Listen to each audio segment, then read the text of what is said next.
Hey everybody, my name is Ryan from Stay22. Welcome to the fourth edition of the Stay22 Insight Series, Diversifying Income Streams for Travel Bloggers. Today we are joined by Chris Mitchell and Jeremy Jones from This Week in Blogging. And without further ado, over to you guys. Thanks for being here today. Yeah, thanks for having us. Thanks for Our, joining. our pleasure. Yeah, we've got a pretty jam-packed presentation for you guys. If you're a subscriber to our newsletter, you'll know that we don't like wasting people's time. We like to really come hard hitting with plenty of actionable info, and that definitely extends towards our presentation. So today we're Let's jump into it. covering diversifying income streams for travel bloggers, and yeah, let's rock and roll. Yeah. I guess a bit So, of the ropes. real quick, for those that don't know us, if Chris can figure out how to tab to the next screen, we are This Week in Blogging. We run a free weekly newsletter that curates the news so you don't have to. We find the latest and greatest blogging news out there every week, either a search engine news, social media news, content creation news, curated in a newsletter, send it out every Tuesday morning. It's completely free to join. If you aren't on it yet, we would love it if you joined us at thisweekinblogging.com. We also have a pretty active Facebook group, also called This Week in Blogging, that you can join as well and be part of the community. Yeah, it comes out, as I said, every Tuesday morning, and we've been doing it for almost 4 years now and have never missed an edition. So you can expect that arriving in your inbox.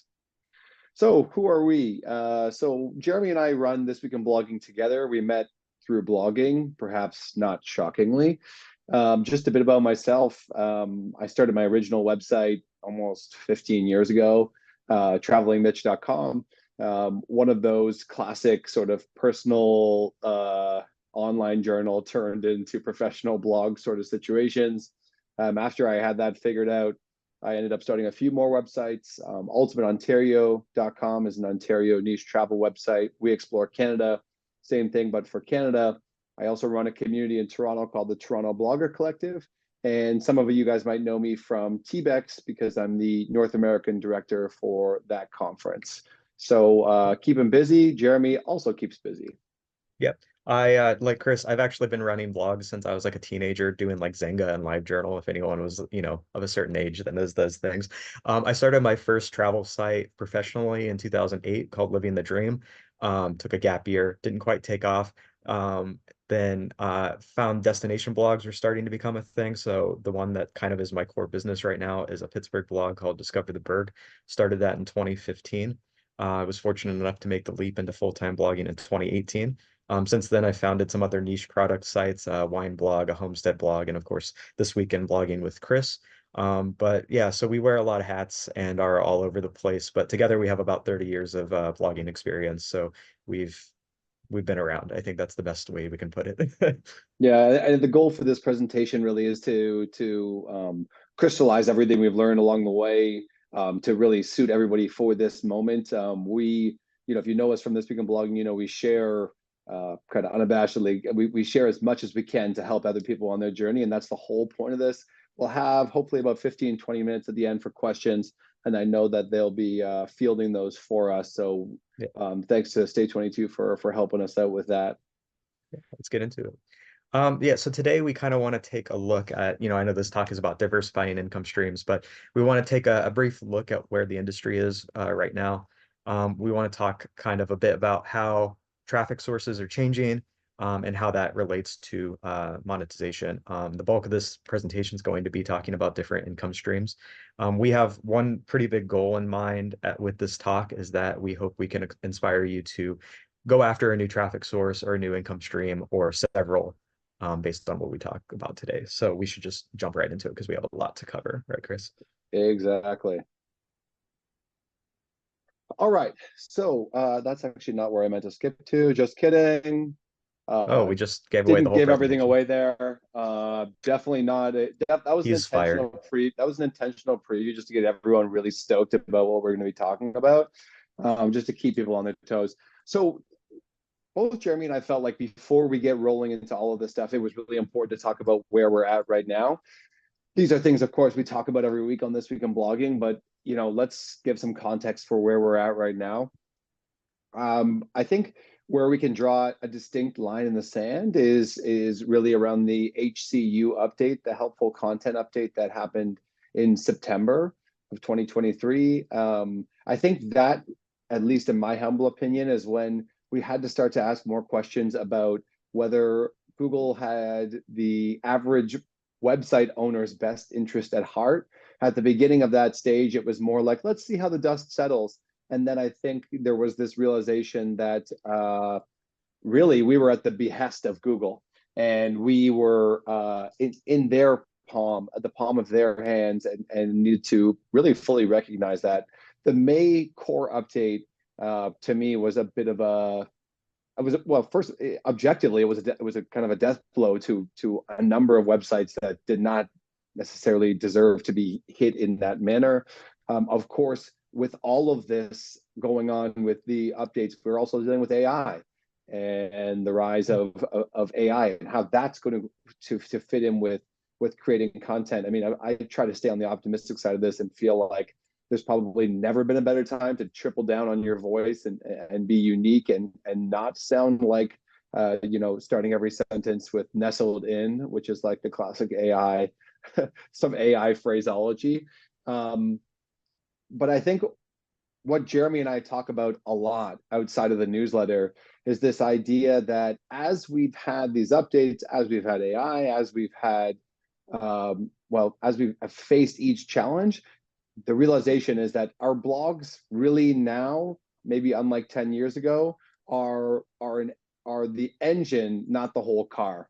And so the realization being that we really think of it as that metaphor, as maybe 10 years ago, your blog was the whole car. You didn't really worry about, other sides of it. And now the blog is the engine, but we need to build out around that. And there's no reason you can't as well if you're strategic. So that's kind of what we're keeping in mind. About an hour ago, they released the June spam update. That's probably something we'll cover in the next edition. I guess the last thing to highlight before I pass it back to Jeremy here is just that this is ever changing. If we did this presentation 6 months from now, we'd have new information. And that's because it's a changing landscape at all times. So I always like to think of that quote that by Andre Gide, doubt those who seek the truth, trust those who seek the truth, doubt those who find it. I like that quote because if you see all these people who tell you they have the perfect answer right now, the perfect answer is to keep searching for answers. Right. So, let's get into it. This is primarily going to be a talk about monetization, but I want to start off with my favorite quote. You don't monetize a blog, you monetize an audience. If you ever heard me speak or read our newsletter, you've probably seen this quote before, but for people who haven't, it comes up a lot in Facebook groups actually, because someone will be like, oh, I just started a blog, it's SEO optimized, how do I monetize it? And if there's any main takeaway that I want someone to have after this talk is that a blog doesn't inherently make money. I mean, I guess if you're selling do follow links, it might. The audience is the value. Ads don't look at themselves, the audience does. Affiliate product sales don't sell themselves, the audience buys it. If we need to be in kind of a audience-driven mindset here. And I like Chris's analogy about blog, not just, it's like the website's the engine of the car, because what we need to do to make money now as bloggers is be where the audience is. And that could mean social media, it could mean our website, it could mean direct relationships. So when we talk about monetization, always keep in mind that the audience is the important thing. And, with that, we should, start talking about where are those people today?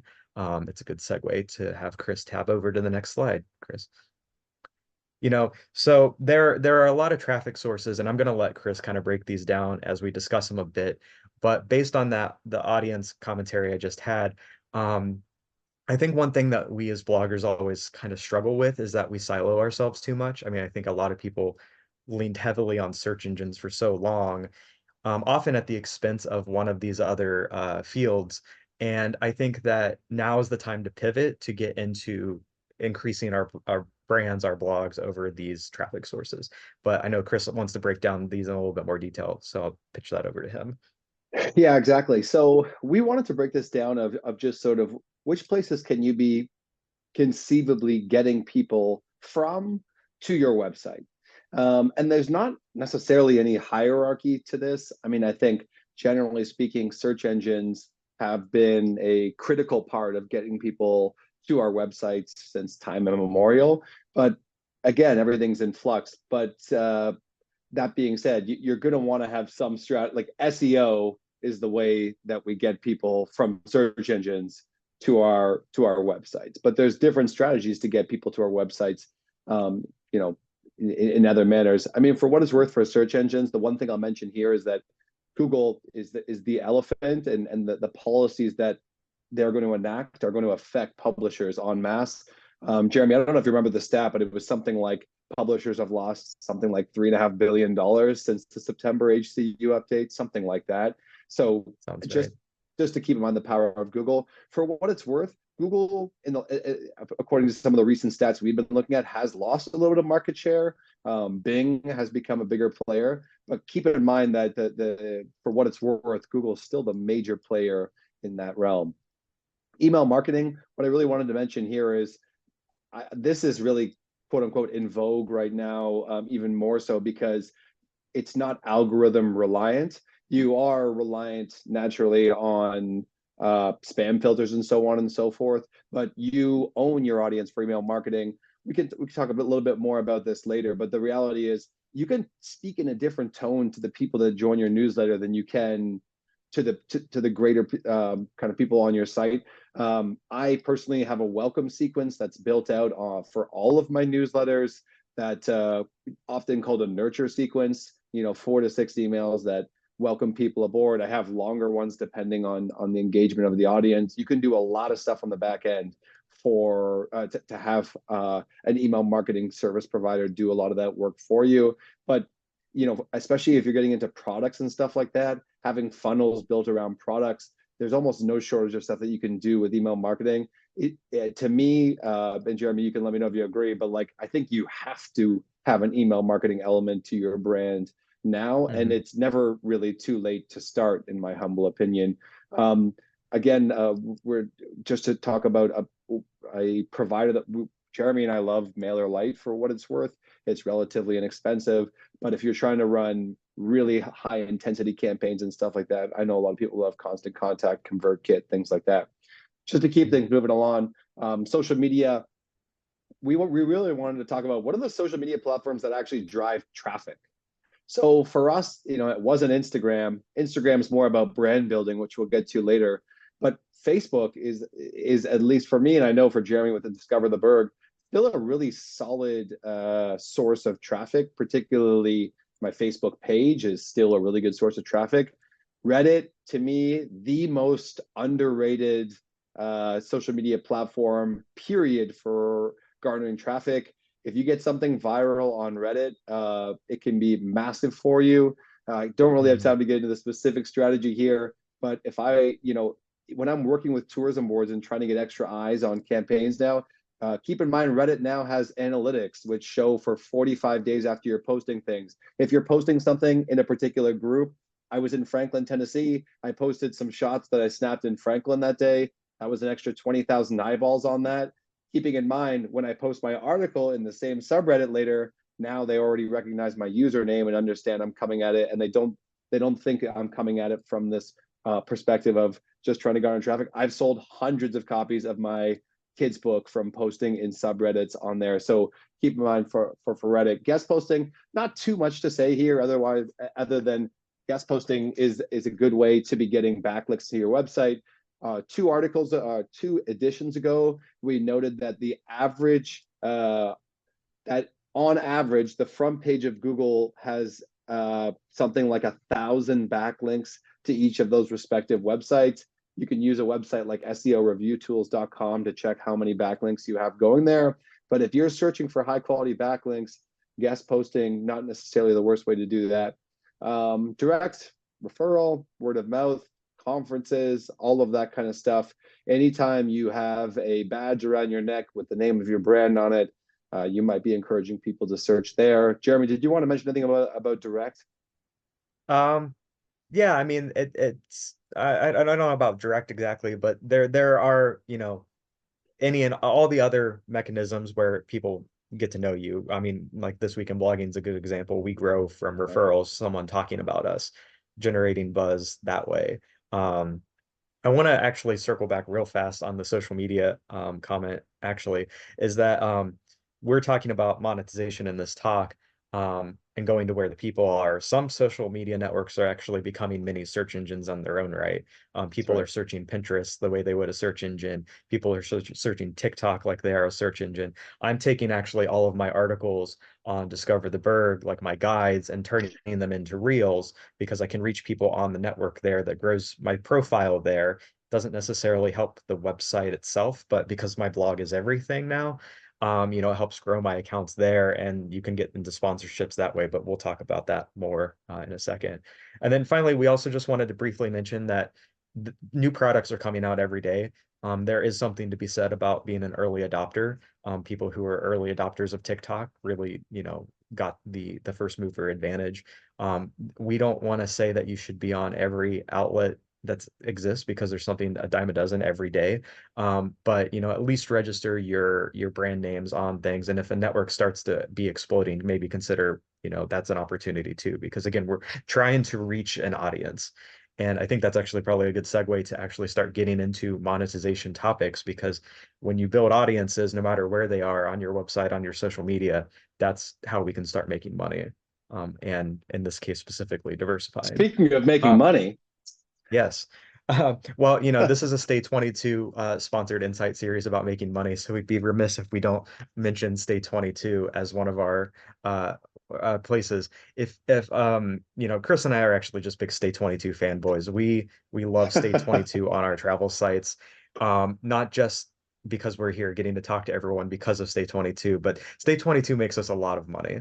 Last year I made about $10,000 just on hotel sales from Stay22, and I know Chris's figure I think is even higher. Yeah. So if you are not on Stay22 with your travel blog, this is like you're kicking the butt to do it. But really quickly, Stay22 is a really cool tech company for travel affiliates. They have a bunch of brands in their network like Booking.com and Expedia and TripAdvisor, and they have really cool tech-oriented products for affiliate solutions for bloggers. They have conventional deep links, things like that. But Stay22 actually started as a company for maps with live API pricing for hotels. And having the city blog, I love that because I can just embed it on the footer of my site, and I can have live API pricing of hotels for my readers, right there. Since then, they've created a lot more really, really cool products that I wish I would have turned on the day one. Mhm.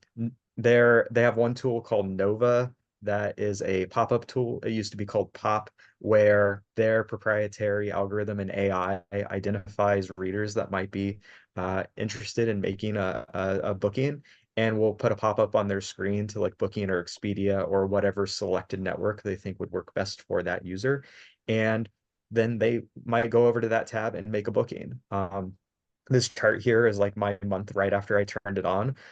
In the first year of running Pop, I increased my earnings by about $6,600.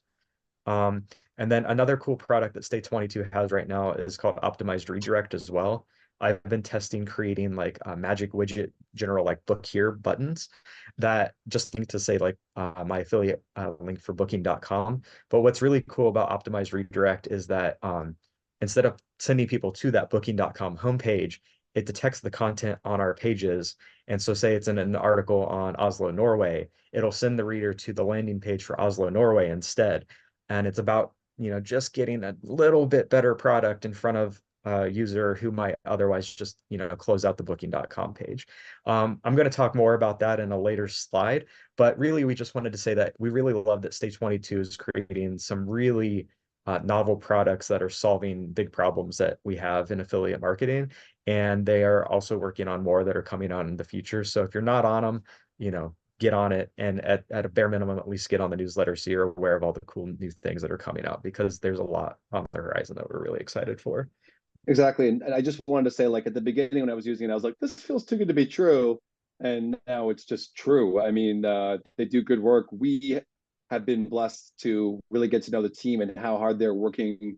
I got to say, like, we are very careful about the companies that we align ourselves with because we feel like we represent the creator community, until we saw the Stay22 team and how much they care about us and as creators, constantly making tweaks and developments for us, for the betterment of us. Stay22 is part of the way that my partner was able to leave her job and come work with me full time. So nothing but love.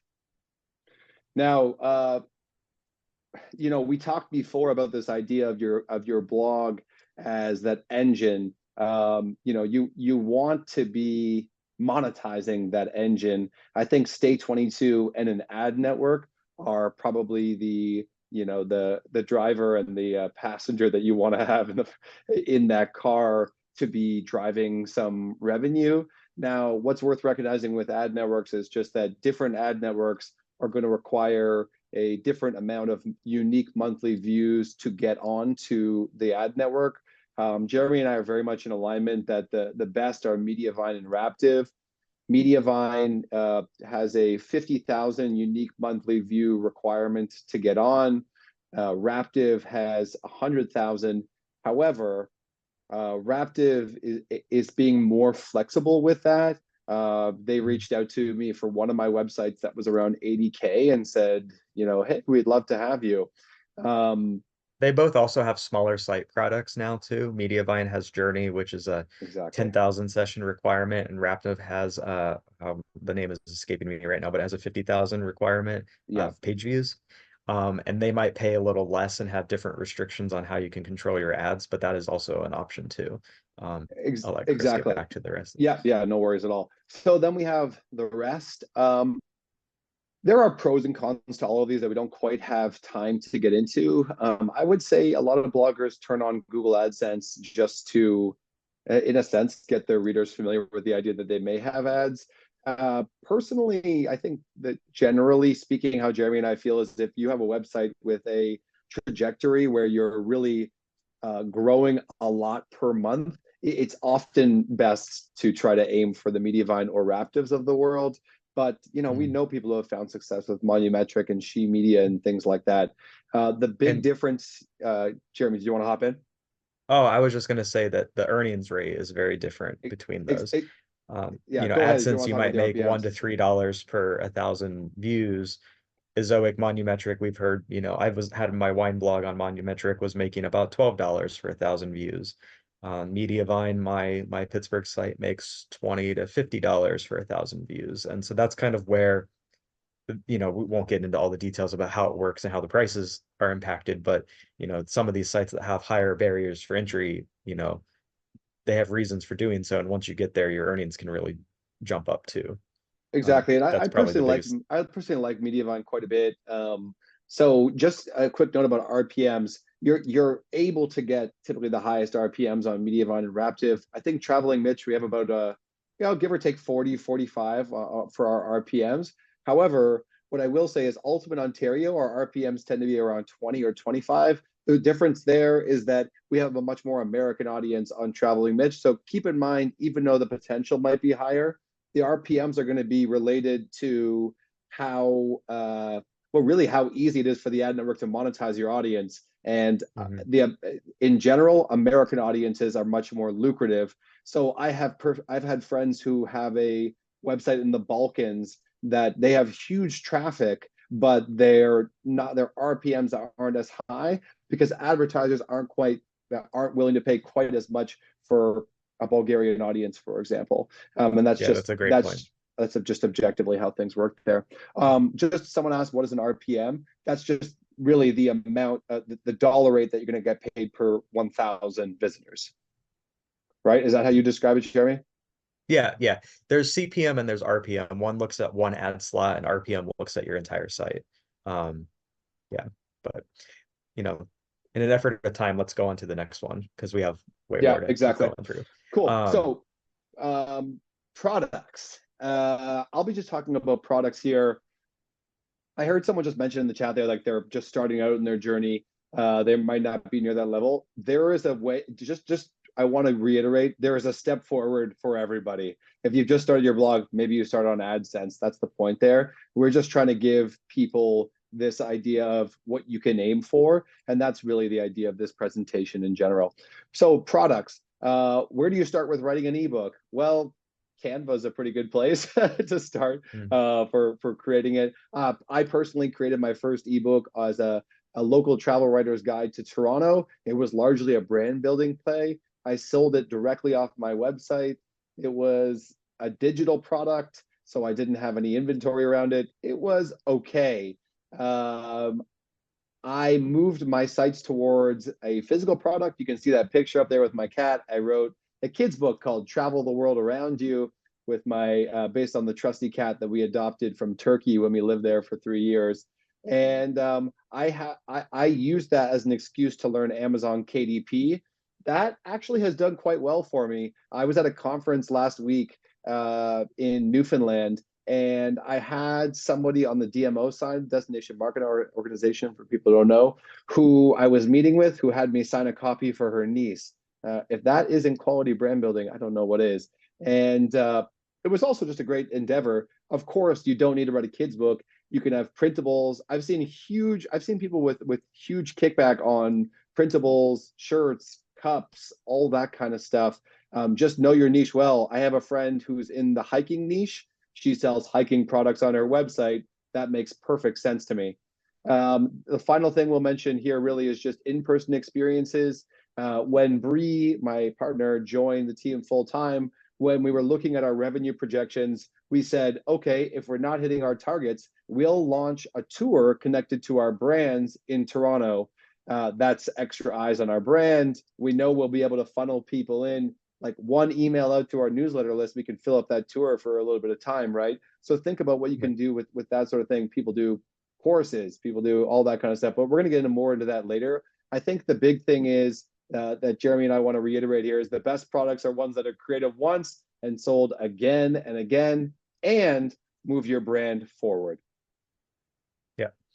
And, you know, Chris didn't mention the money aspect of products too much, but I think that we as bloggers often sometimes have a hang up too on like, oh, I have this great idea, but I'm only going to make a quarter a sale from it. Is it, you know, is it worth doing that? It does, not everything has to be, you know, a multi-week guided tour that you're making $1,000 profit off of. And I just made that number up. I'm not sure how much people actually make on those tours. But like the point is like when you think about if you're going to make a product, you know, maybe set a goal and see.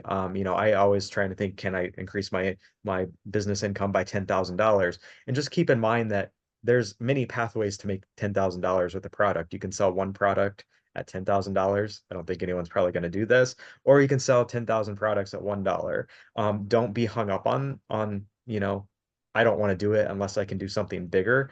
Again, if you can sell something again and again, you can still get to that same end result. And it's just kind of a mentality I think that's worth keeping in mind as you're thinking if you want to go down the product route. Yeah, and also just keep in mind, so like just as an example for this, instead of having a garage full of kids' books, I chose to run this on Amazon KDP and have them do the fulfillment. It takes what I'm doing there is saying, I don't want to have to deal with fulfillment. I want somebody in the UK to be able to get my book within a day because Amazon has a fulfillment facility there. I'm making less dollars per copy of my kids' book, but what I'm betting on is volume. So I'm going to say, all right, my goal is to sell hundreds, get reviews, and have that be a self-propelling mechanism as opposed to selling, let's say, $25 for the book, but you can only get it at my house. So these are, keep in mind, there's no right or wrong way to do this. It's always back and Yeah, you forth. can still get to the same end goal with many Exactly. combinations. So I apologize that this is a really beefy slide. I couldn't get it any streamlined, but you know, well, on one hand, you have selling products, which is selling something that you create, but affiliates are selling something that other people create. I didn't want to go through all of the affiliates that are out there, and instead, I kind of just want to talk briefly about the sales funnel because again, I'm thinking this is kind of a mindset shift that some people might want to be thinking about. The good news is that travel affiliates, the products exist everywhere, from hotels to tours to airfare to insurance. Every type of product out there in travel has an affiliate. I would say that I would caution that not every company has an affiliate program. You know, Airbnb famously closed theirs a few years ago and killed a $2,000 a month revenue stream for me. I'm not still bitter about that.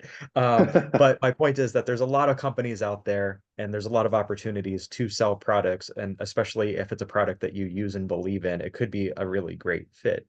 But I really wanted to talk about the sales funnel because that's the hard part. The truth of the matter is that travel sales funnel is huge. It's not an impulsive field, maybe clothing to a degree, but you know, it might be months or years from someone going from planning a trip to putting their credit card out and booking something. I mean, personally, I've been planning a trip to Antarctica for a decade and I haven't booked a single thing. So the only thing a blogger that's written about Antarctica has gotten out of me is an ad view. So what I want people to think about when it comes to affiliate marketing is, are you producing content that's reaching the reader that wants to buy today? Because to me, the content that those two that are, examples, someone who's planning an Antarctica trip and someone who's buying an Antarctica trip might be completely different. If I can give an example from my Pittsburgh site, I have an article that does really well about things to do in Pittsburgh, but I make virtually no affiliate money on it because, at least like for hotels, because the people are already here or live here or are planning a trip so far in advance, they're not ready to buy anything. I am starting to get more active in writing content with the buyers in mind. So my article on where to stay in Pittsburgh is one of my best converters for hotels because the people that read that are the people that are looking for hotels within a window. I'm not going to say it's the short window, but it typically is for that site. Um, so I'm creating content specifically with those people in mind. I think that's a shift that bloggers need to kind of get into because it's not just I'm writing about my experiences, I'm going to make it a sale. It's being, purposeful about that. But very briefly, I also want to point out that demographics of your readers also do matter. I'm a Marriott loyalist, and I used to have all my Marriott links linked through booking.com, and I never made any sales. I couldn't figure out why until I realized that nobody that has status and wants to get points is booking on booking.com. So I joined their direct program, which they're on Partnerize, and switched my links over and I started getting sales because that's where people are wanting to book. Stay22's analytics and the pop-up feature actually showed me on my Pittsburgh site that US audiences with regards to like say aggregators really prefer Expedia, where EU audiences tend to go more booking.com. And even though it's not on Stay22, Agoda is pretty heavy in the Asia market. So on my Pittsburgh site, all of my hotel links were booking.com, but the data is telling me that Americans wanted like Expedia. So I switched all of my links over to Expedia and my sales really started to skyrocket because I was getting the right content to the right people. The same's true with like products. If you are recommending Keen, but your readers like Merrill, it's the same issue. But that's kind of the mindset shift that I want people to kind of be going into testing affiliates. Another thing you can do is also pitch custom partnerships with brands. I'm starting to do that locally with companies that aren't on these big affiliate networks. It's really hard just because the infrastructure is really poor for tracking purposes on their end. I'm finding that offering coupons with affiliate kickbacks the best thing that people can see in a point of sale system. It's been a slog, but it's something I'm working towards as a new revenue stream for me. Um, so one thing that I really want to have as the takeaway here is that it comes down to A/B testing. You don't know what you don't know until you test it. So you have to log where your traffic's at, where your article's at. I use a link cloaking software called Pretty Links Pro to track my clicks and most things, not Amazon, they don't allow it. Then you can take the data off of affiliate sites and really start to get a big picture of how your performance is and really start tracking these minor changes to see which one works over one and the other. Now, I mentioned early on when talking about Stay22 is that a lot of companies are also creating products with AI in mind. This is the one time I'm going to say something good about AI, and I'm glad this is being recorded. AI is actually being really good for affiliates because smart products are starting to come out. Instead of A/B testing links to different landing pages on booking.com, Stay22's optimized redirect will just point people to the Norway page on my article. We know stuff is coming down the pipeline for many affiliate companies that are going to incorporate AI for coming up with better recommendations to readers and based off of our content. It's not quite there yet, but I'm really excited about that. So we'll be sharing that in our newsletter, I'm sure. Yeah, one last thing. I think that's a great summary. Jeremy is very thoughtful in his approach of affiliate strategies, and I try to be exactly the same. And I think that's just a sign to what you're doing is you're sitting down with pen to paper, you're exacting a strategy, and then you are essentially deciding, did that work? If not, what do I do next, right? That's Right. all about the A/B testing. One thing, I just a helpful framework. I speak a lot at conferences about affiliate stuff, and I always say like some of your strategies are going to be site wide, and some of your strategies are going to be page specific. And so you need to think about, something like Stay22, where you can have that code across your website and functioning is very, very useful, from an affiliate play standpoint. But you can be, like Jeremy was mentioning, you can have specific plays on specific pages. For what it's worth, I used Get Your Guide on specific pages that works quite well. That is a page specific strategy. If I'm talking about how to explore a city, having an affiliate strategy with Get Your Guide for literally guides which are reflective of the content that I'm putting on there that I may have taken, that can be really helpful. Viator also in some regards, but there's no one size fits all sort of way. It took me a long time to figure out an affiliate strategy that suited my website, my newsletter, and really, there was a long time where I felt like I was almost like speaking to nobody. I had an affiliate strategy. I was like, let's check, and it was like 0. And part of that also is building more and more traffic, more and more trust with your audience. But don't. The last thing I'll say before we pass along here is that don't underestimate how you can use affiliate strategies in your newsletter. Just be careful with disclosure. Yeah, I mean, and when we talk about using affiliates everywhere, social media, That's newsletters, right. but each place might have its own specific limitations and risks, promoting, say, affiliates on a social network or something like that. This is good to actually segue to the next slide. And in an effort of time, I'm not going to go into this one too deeply, but when you are analyzing A/B testing, you have to kind of work backwards on what goes into a sale. A sale requires a click. Well,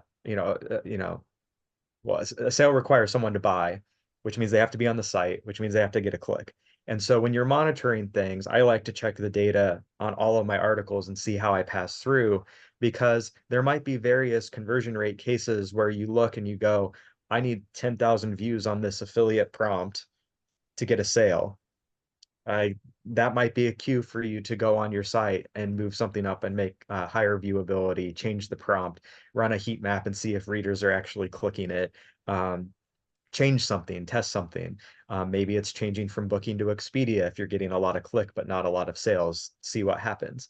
The reason I really wanted to show these two cases is to point out that conversion rates for affiliates can be quite low. I don't think actually 10% is 10% would be amazing. I think my best ones are like a 3% and 3%, but I just wanted to show a wide range here just to prove a point, is that it might be like the case one might be a situation where you want to go test more, but if that case is for a $500 commission on an Antarctica cruise, it might still be good. If it takes you a year to get 10,000 views on that prompt, but you still get one sale, you might be happy with that. Whereas case two, if I'm getting 1,000 views a month on something and I'm making a $20 commission on a hotel, that might be acceptable to me. But if case one is a travel insurance policy and I'm only making a quarter, that's like, warning, something's wrong. That's my cue to look at the data and evaluate. But both could be good if the price is right. So when you're testing, just remember the end goal is still making money. So it doesn't have to be a crazy good conversion rate as long as you're making profit. That's in my head what I think of when I do A/B testing. Perfect. And I just want to thank people who are throwing questions in. We'll have time for questions at the end. Just to address one quick question someone asked about, what do I mean by site-wide strategy? Companies like Stay22 will give you code that allows you to run an affiliate strategy across the entirety of your website. Or putting a widget on your sidebar on desktop or in your exactly. footer. There are Exactly. ways that you can target doing things in a footer using reusable blocks, or I use ad inserter to insert custom copy based on categories or tags, or you can have one that's just the entire site. So those are kind of the best case things where you just install once and see how many clicks you get and how much sales you get, and then evaluate.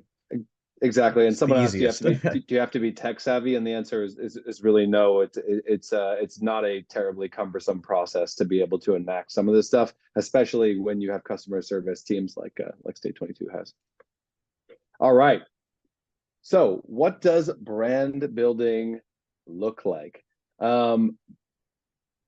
Really, it looks like a lot of what we've been talking about here, but what I wanted to really reiterate here is that every single piece of content that you are creating, whether you're, whether you like it or not, whether you agree with it or not, this is adding more information about who you are, what you do, and your brand. So the point of this slide is to suggest that you need to be intentional about who you're aiming to be. And this is not about like becoming some superhero version of yourself. This is about taking a second to think, what do you know better than other people? What is your area of expertise? What are you trying to, and how are you communicating that? And it can also be as simple as saying, hey, look, I think I'm an energetic, fun person who's super active. How do I continue to put content out there that demonstrates in front of brands that like to work people who are active that I'm ready to climb mountains for them and with them? I always think about this idea of, is what you just put out there, it could be a tweet, it could be anything else. Is this building your brand or busying your brand? Because I have seen, I'm not kidding. I've seen vegan creators partner with meat companies. I've seen, like I've seen it all, and I think Jeremy probably has as well. You can't buy back your integrity. So brand building looks like it's part of it is kind of safe holding who you are, but also understanding who you are and what you're trying to communicate. The Yeah. main question is, who are you aiming to be? Jeremy, do you want to hop in before I get to the last point? No, I mean, I think that's a great actually segue to the next slide, to be honest with you. I think that, as we're talking about diversifying and coming up ways to, earn money, we're going to get into talking about partnerships in a second, but I don't want to ever make money from something that would knock my brand down in the eyes of my Exactly. audience. I actively turn down most partnership requests on my Pittsburgh site because they are terrible. um, I'm missing out on a lot of money, but I have to weigh that balance, and it's very good to be mindful of that. And we Yeah, get that's into it. this in the next slide here, but the final thing I'll just say is, do you have the building blocks in place? It does not take much effort to build yourself a media kit. Talk about who you are, talk about how you work with people, talk about what you do well, your skills, showcase examples of your work. You can have your rate card built into your media kit, but someone was asking about, I personally have one rate card that highlights my premium campaign package, which basically I have things a la carte that are pretty pricey. And then below, I have everything that I'm going to do for a campaign together for one cost that looks a little bit better. And I also have a portfolio website, ChristopherJDMitchell.com, which is just basically all brand building all day. We can answer further questions on that towards the tail end, but I think for the sake of time, we'll just move on over. Yeah. So, Go for it, Chris. Jeremy, do you want to kick it off? Yeah, I mean, so the when it comes to doing partnerships, this is really an umbrella term to me of anything that's sponsored. It could be the sponsored social media posts, sponsored reels, sponsored articles. And the cool thing with partnerships is that I mean, things scale. If you're a smaller creator, you might have a smaller price point to, justify. Or you might do an editorial partnership for earned media. I know some people are against that, but that still exists too. As my sites grow, so does my asking price. But that also gives me the flexibility to turn down, many things as well. I want to let Chris talk about the conferences part in a second, but the one thing here with regards to partnerships and getting your content sponsored is the sky's really the limits. You can create something that's sponsorable out of nothing. Classic ones are a sponsored article, sponsoring a newsletter. On my Pittsburgh site, I created an event calendar using Modern Event Calendar plugin that people can buy a sponsorship slot. Last year, I made like $600 off of it, and it takes about a minute of work for me to add a calendar listing. So there's a lot of, think outside the box if you're thinking of sponsorships. It doesn't have to be just like sponsored reels, which I know that's what everyone wants right now, but your value is where your audiences are and where you can tap into that. So how can you think, how can I create something around sponsorships? I know Chris wanted to talk about, Yeah. finding partners also real fast too, though. Yeah, exactly. So just the main thing I want, if you've ever seen me speak at a conference or do a webinar before, this is the quote you'll always hear me say. There's a big difference between being for hire and for sale. And what I mean there really is that you could be hired to do a job, and that means that's going to be someone's hiring you to leverage your skills that you've developed under the umbrella of your brand. For sale is somebody who's saying, I'm going to pay you $50. I don't care about your brand. You're selling cat litter today. And you have to think about this distinction for yourself. Is somebody hiring you, or are they asking you to sell out? Because I promise you, you're not going to be pleased about selling something to somebody for $50, when you're a couple years into your journey. How can you work with tourism boards and organizations? I would say, to connect us to the second point, conferences are a great way to meet people in person.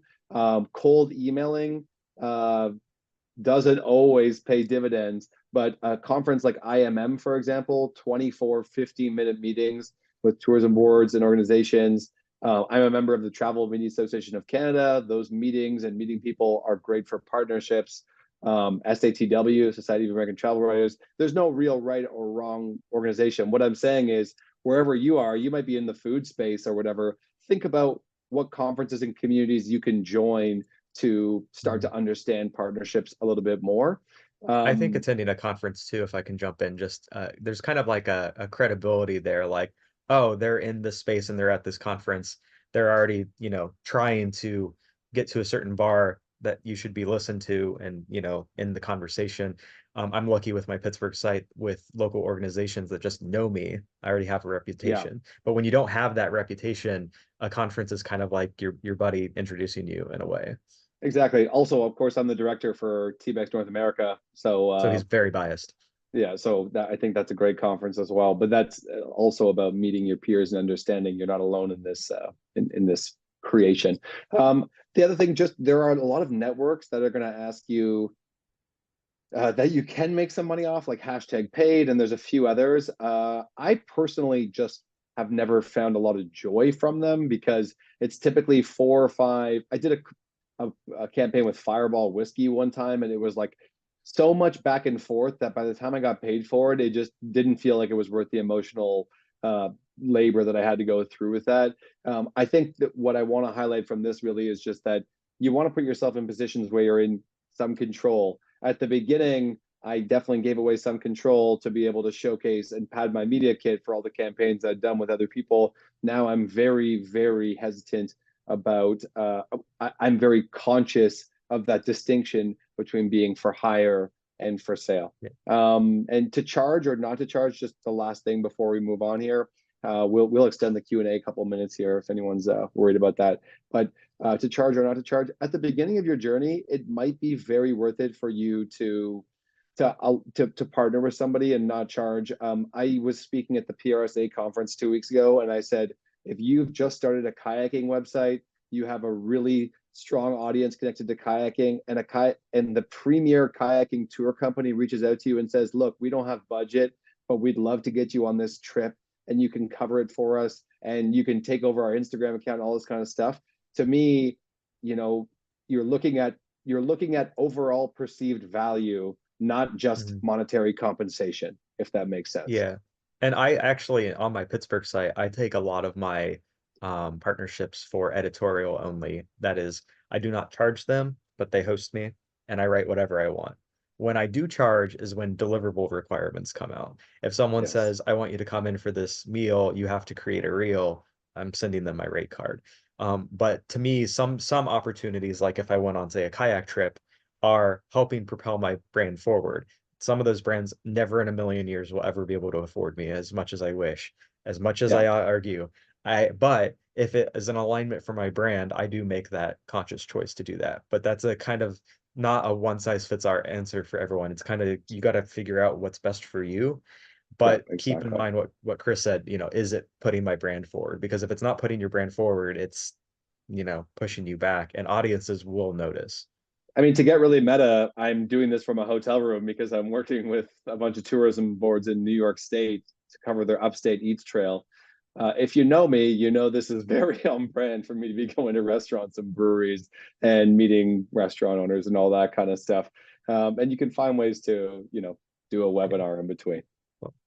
in an effort of time, let's head on to the next one. Yeah. Do So you want to, you wanted to tackle this one, right? Or did you want me I think to? we both can. Yeah. So the other thing that is worth keeping in mind is that sponsorships aren't the only way to make money as well. Another thing you can think of is that you are the expert in your niche, and if you're not, you really need to be working to become that. Um, that is value, and it doesn't have to be just with selling a sponsored social media post or creating a sponsored outlet. There are ways that bloggers make money behind the scenes that might not be super obvious. Doing webinars and workshops. Chris will jump in a second with some examples Hmm. on how to do some of these products. Bloggers, many have created courses. There are the bloggers teaching bloggers about blogging, which is ironic for us talking about this week in blogging, but that is a thing that people do. Personally, on my Pittsburgh site, I realized I'm one of the foremost experts on the dining scene in the city. I'm now consulting with restaurants to help them when they open. So they'll pay me to make sure that they get, their layouts right for their restaurant and, get their media going. Um, some people create the virtual VA job as well, assisting brands that way. We lumped social bonuses in here as well, just because we didn't really have a better place to put it. But I mean, honestly, a lot of social media companies are paying you to post now for getting engagement and reach. It's pretty heavy for US audiences. I know Chris is rather bummed about that. But most major social networks now are starting to roll out payments for just generating engagements on those apps. I had a post on my Pittsburgh site go viral on Facebook a couple weeks ago, and I made $600 from one post, which was wild. I normally only make a couple $100s a month, but these are ways that you're getting paid for doing what you already do and what you're good at. Also on my Pittsburgh site, I'm working on getting my real estate license so I can get commissions from realtors for referring people to buy houses. That's also a US and state specific thing that might not be valuable everywhere. I'm considering maybe buying another property to start an Airbnb that I use my website as my funnel to move people over. That might be more of a product, but the point that we kind of were here is that you as an expert, that's a skill that's hireable. There are many ways that you can leverage your own knowledge there. Chris, do you want to tap into anything like courses? Because I know that you Yeah, just do that. I've played around with all of this kind of stuff. We with the Toronto Blogger Collective, we at one point had Thinkific running. We had 30 courses running on there and a whole membership community.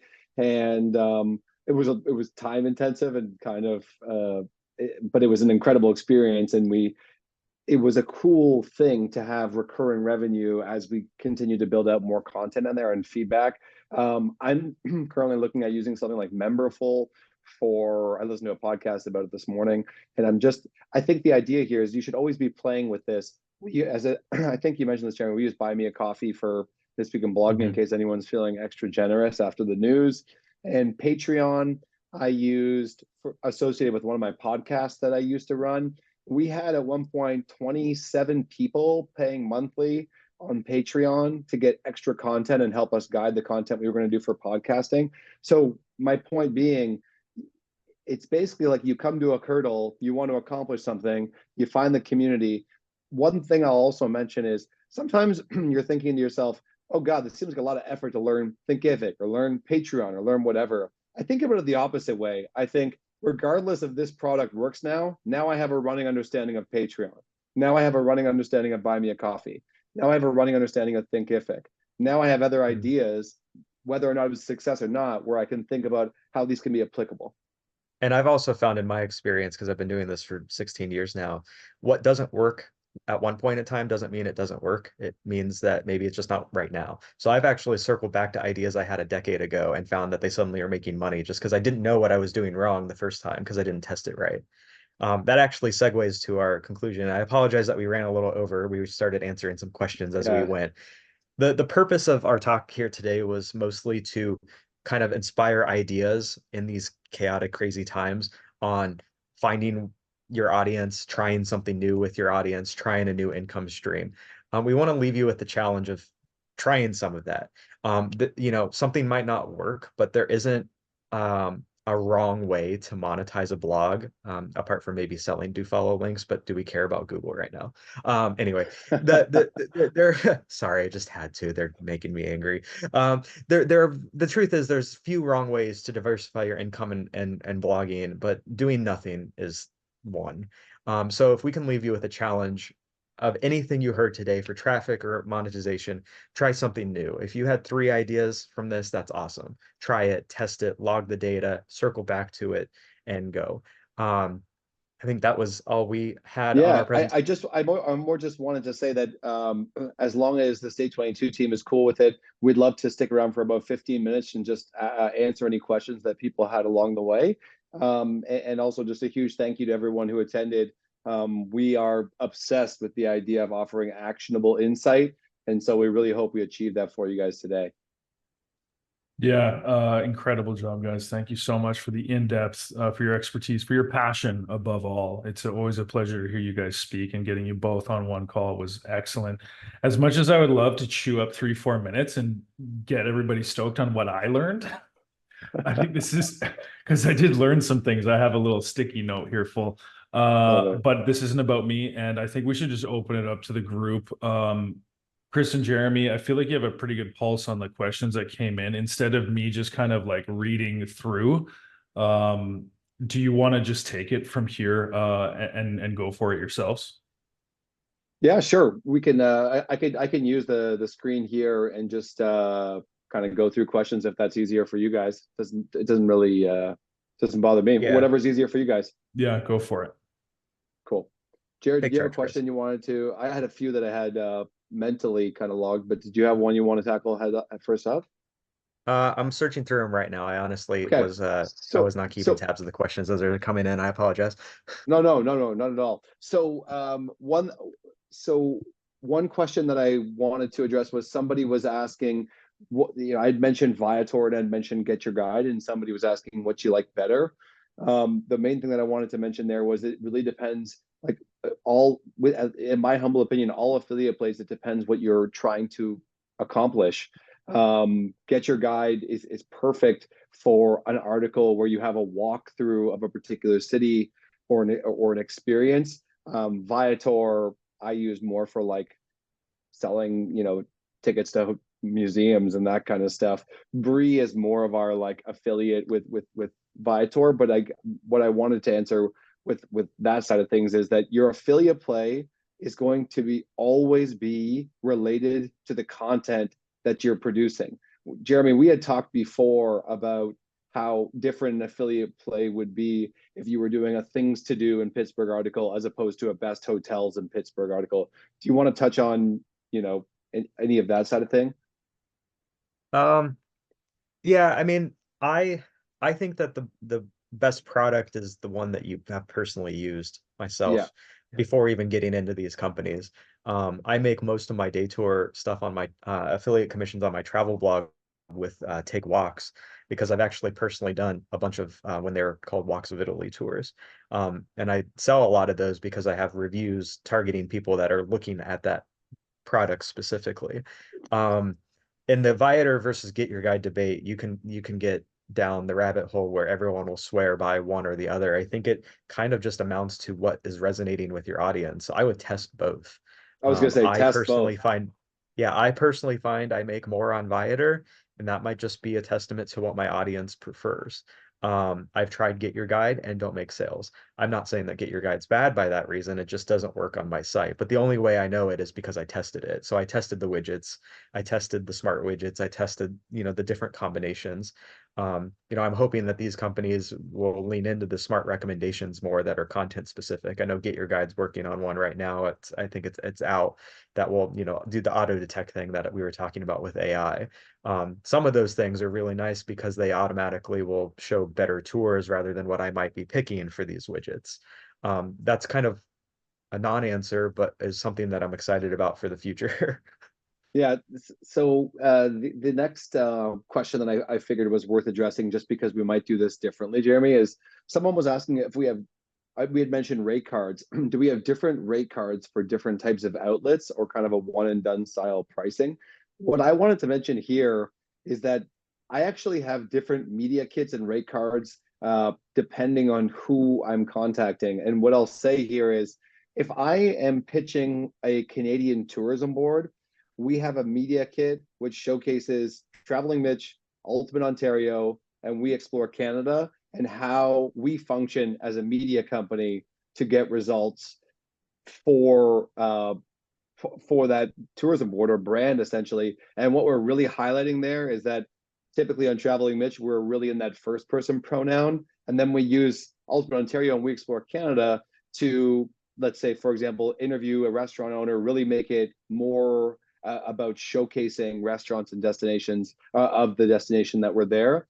We also have an international media kit where we focus on Traveling Mitch, Breeze channels, Bree Mitchell Travels, and we also have another website that we've launched called The Open Outdoors, which is just all about making sure that when we're doing trips that we are moving around and sort of have that opportunity to be active. Literally created a brand to make sure that we had a good amount of time outside and weren't just, spending the whole time restaurant hopping.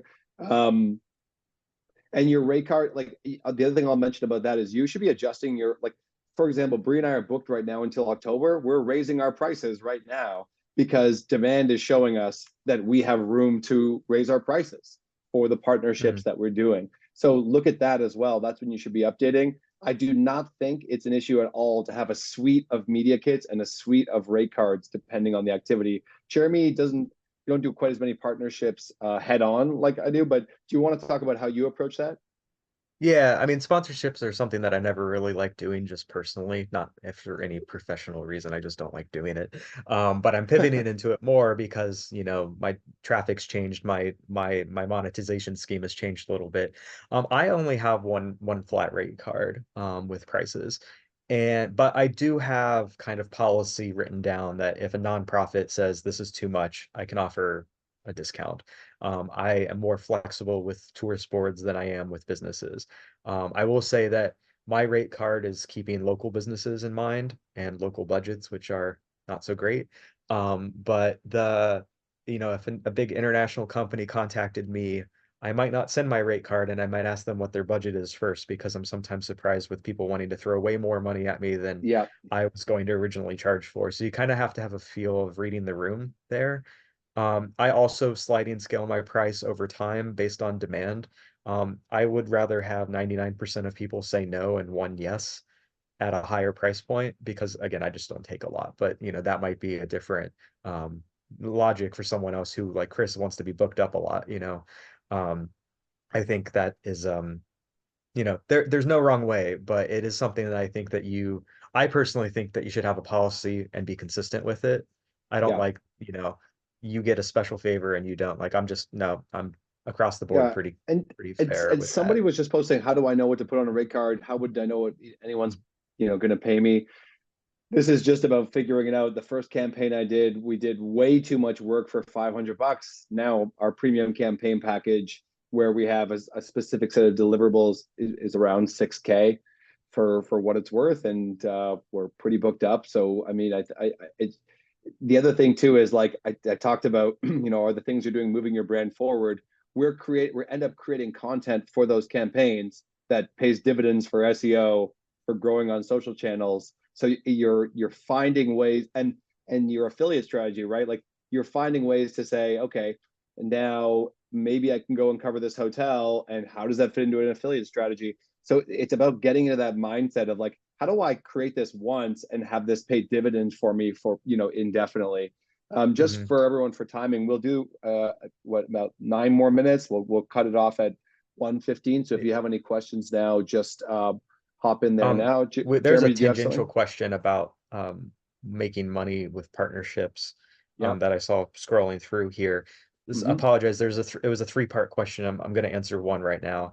Yep. It was about living in a city in Italy that has very strong traffic and working with private partnerships with companies and maybe like having them pay to be in an article or not. Um, I don't have a pay to play on my site to get featured editorially in like an existing article. Everything I write is from my own personal experiences. I have some articles on my sites that I do open up for a sponsorship type situation. where I have like a roundup of things to do for the month. And I cap it at like 10, and that's it. If a brand would want to pay me to be in that one, I'll, put a little special box. This month's featured partner is this. I'm very deliberate about if it's a paid thing, making sure it's a special call out, a special placement, a special, like my event calendar, all the sponsored ones get a separate feature and a featured tag. It's clear that it's a sponsored listing. Where things get really weird is if the entire article is pay to play. It's like sometimes those news websites where someone's getting interviewed on a major outlet, but then you find out they paid $1,000 to be on it. I would say that if you do any sort of partnerships with brands that include any sort of features on a website, make sure it's obviously disclosed. And but that's the cool thing about being in the digital space is you can create a sponsorship area that makes sense and still works for your level, your ethics, I should say. And not everything has to be pay to play to be on the rest of the article. It's like the prime placement, the first placement, stuff like that. Those are ways to think about um, outside the box. At least that's how I look at it. And just for disclosures, for example, if you have, if you have an affiliate play in your article, I think the rule of thumb, generally speaking, is that you should have some notes that, please note there may be affiliate links in this article that, mine literally says like, please note there may be affiliate links in this article. That being said, these are honest and heartfelt recommendations, sort of that sort of thing. You typically want to have that disclosure above your first affiliate play. That's kind of the way I've always thought about it. That being said, you can have a disclosure bar or notification or all kinds of things that can be site wide, so it can be different. But for articles that have an affiliate play, that's the way I do it. To go on to another question from John Luca, he mentioned that he just recently joined Stay22, and he's finding it really interesting, especially for the conversions. And his travel website has just over 90 articles and feels like it could be increasing in the near future. Any tips to get better with Stay22?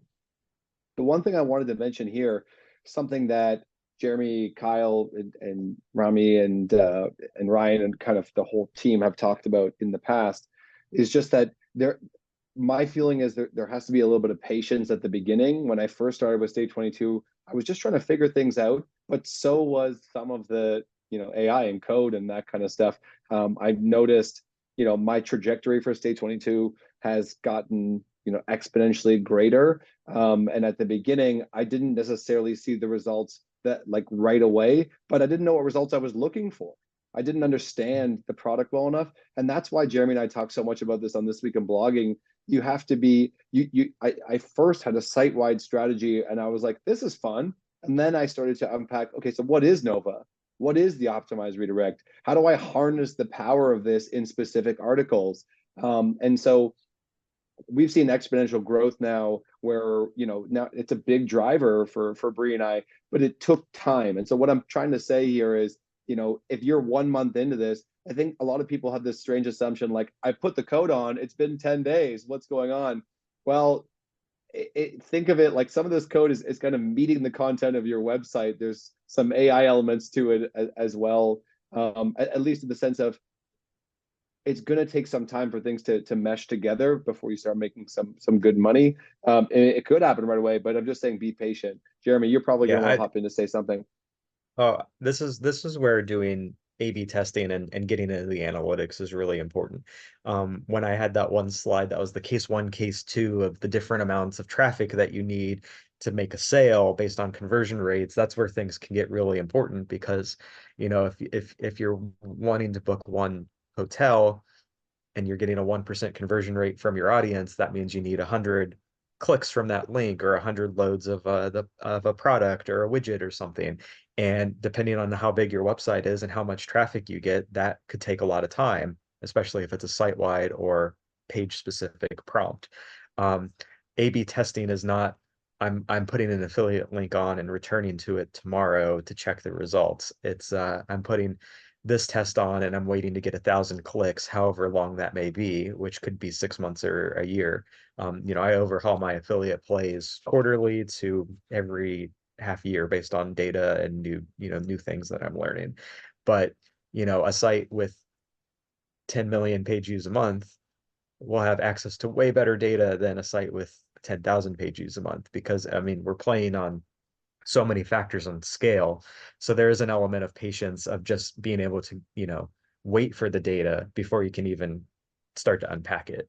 I think that's kind of what bit me Exactly. early on, is I did a bunch of affiliate tests when I was newer and my site was smaller, but then I instantly discounted things as not working when the problem was I wasn't giving them enough time to get reliable data. The only thing Yeah. is I just needed more traffic or audiences for stuff like that.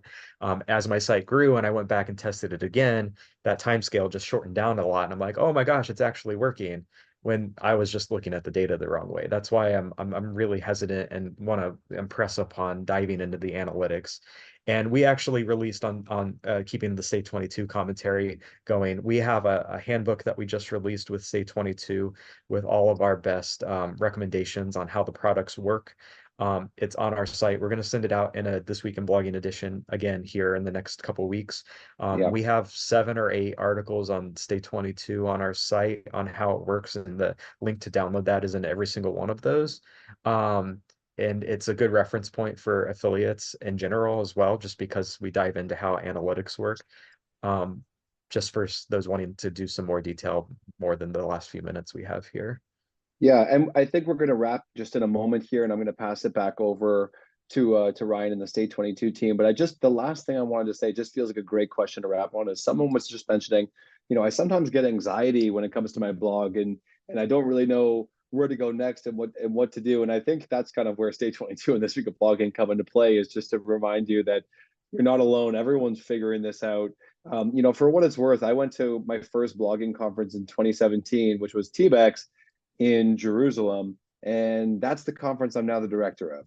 And so what I'm trying to point out to you is that, in this world, you'll accomplish less than you want in a day, but more than you can imagine in a year. And I think if you continue to show up every single day and put in that effort, the key really is that growth and never stopping to continue to learn. The last thing I want to say just before I pass it over to Ryan here is just that we've seen all the comments that are coming in about this being useful and really helpful for you guys. And I just wanted to say it's a huge honor for Jeremy and I to be here and do this. This is what we love.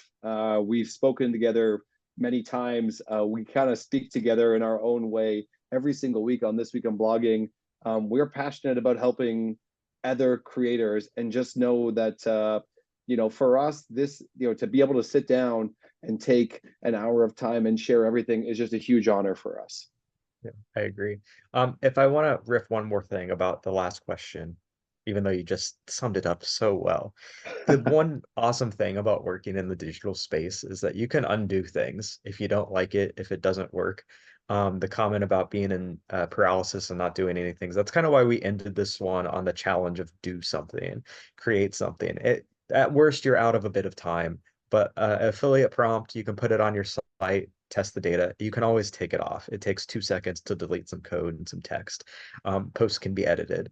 That's what I really like about this space. I mean, if you do something very egregious on social media, your audience might not forgive you.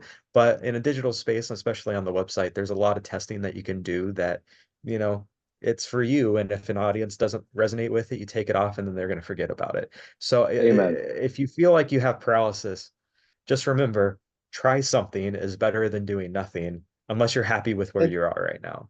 And and so and that that's anxiety fuels you forward. If you don't have that like little kind of whisper of imposter syndrome, you're a narcissist. So roll with it. Um, Jeremy's probably gonna Jeremy doesn't like when I make bold statements like no, that, I'm just but trying to figure out which one Chris is really what it is. But hey, that's um for a different webinar.